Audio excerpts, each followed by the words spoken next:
guys, ituturo ko sa inyo kung paano yung tamang pag-upload ng videos sa YouTube at saka kung paano maglagay ng ads sa videos nyo. So ganito lang siya kasimple guys. Punta lang kayo sa YouTube muna.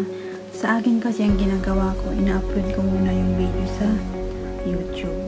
Punta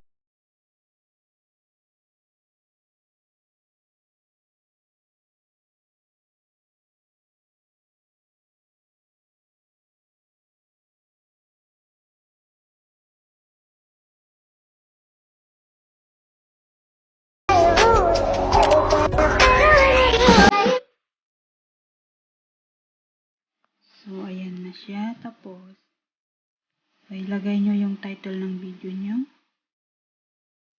Sa akin is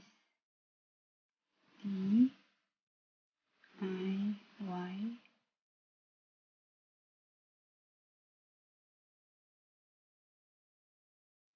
manicure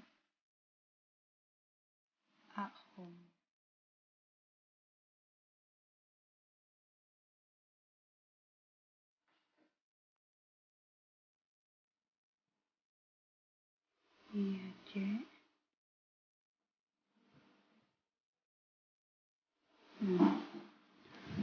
DIY manicure at home.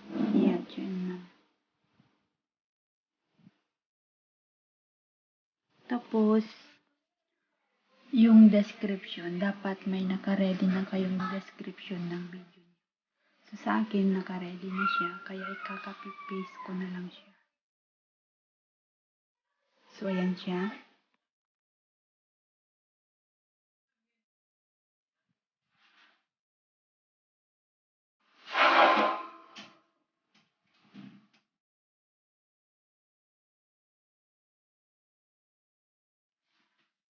Tapos, sa akin kasi, sineset ko muna siya ng private. Pag naset ko na siya lahat, saka ko siya ipapublish. So, add to playlist. Lifestyle. Ilagay ko siya sa lifestyle. And then, done. And then, next. So, kung yung video nyo is gawa ba ng pambata o hindi. So, sa akin hindi. Kaya, i-select ko ito. And then, upload.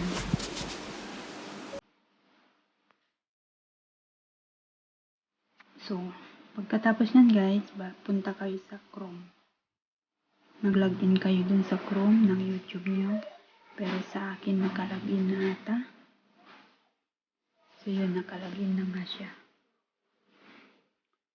So, makikita nyo dito sa under monetization, naka-on ang mga yan. So, ibig sabihin, may ads ng mga video ko. Dito naman sa under restrictions, nakalagay none. Ibig sabihin, guys, yung video ko is not copyrighted. At saka, hindi siya copyright claim.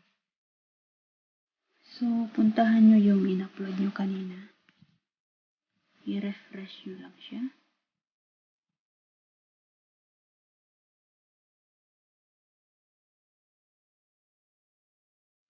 So, nandyan na yung video na in-upload nyo kanina. So, i-edit nyo lang siya. Pindutin nyo yung pencil sign na yan.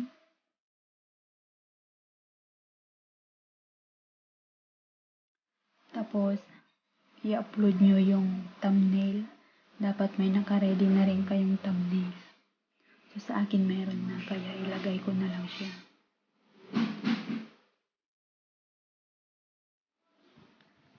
Ayan siya.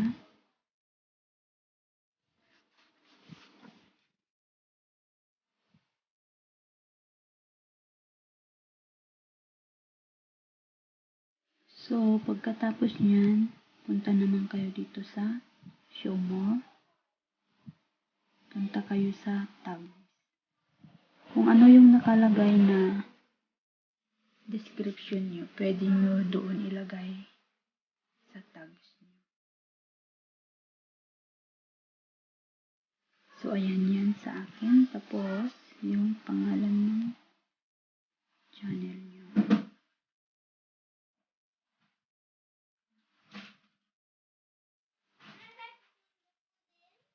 So, pagkatapos nyan, wala naman na kayo ibang gagawin dyan sa baba niya.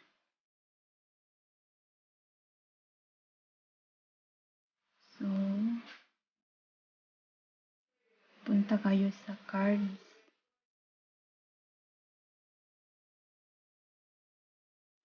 And then, mamili kayo kung anong video na ilagay nyo sa cards nyo.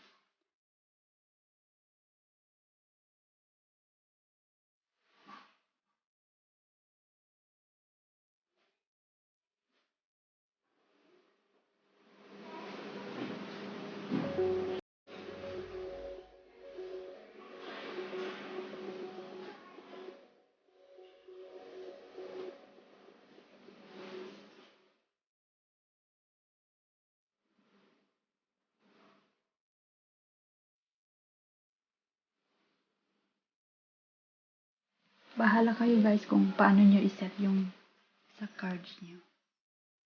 And then, pagkatapos nyan, i-save nyo.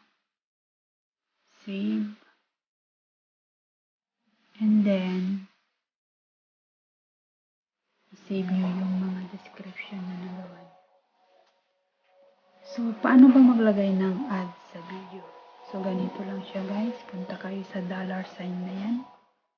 So, take note guys, kung yung video nyo is 9 minutes pataas, ang haba, makakalagay kayo ng mas maraming ads sa video nyo. Pero, kung yung video nyo naman is 9 minutes,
video. So, balikan naman natin yung pencil sign na yan. Dahil yung video ko kanina is naka-private. Maganda guys, pag pina-private nyo muna yung video para just in case na mayroon kayong copyright claim, at least hindi makikita ng tao na yung video mo is copyrighted claim pala. So, dahil yung video ko is hindi siya copyright, diyan mo makikita pag copyright o hindi diyan sa under restrictions. Pag nakalagay diyan ng copyright claim, ibig sabihin yung video mo is copyrighted claim. Pero pag yung restriction mo diyan is nakalagay none, ibig sabihin free po yan. So dahil none siya, ipapublish ko na siya.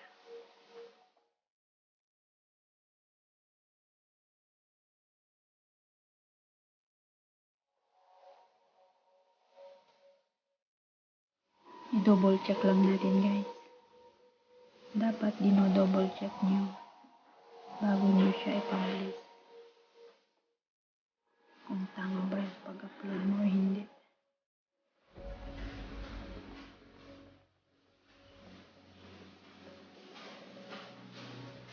So, okay na siya. Balik. I-save lang natin. So, ayan guys. Naka-ano na siya. Naka-public na. Sana naintindihan nyo. Ganun lang po kasi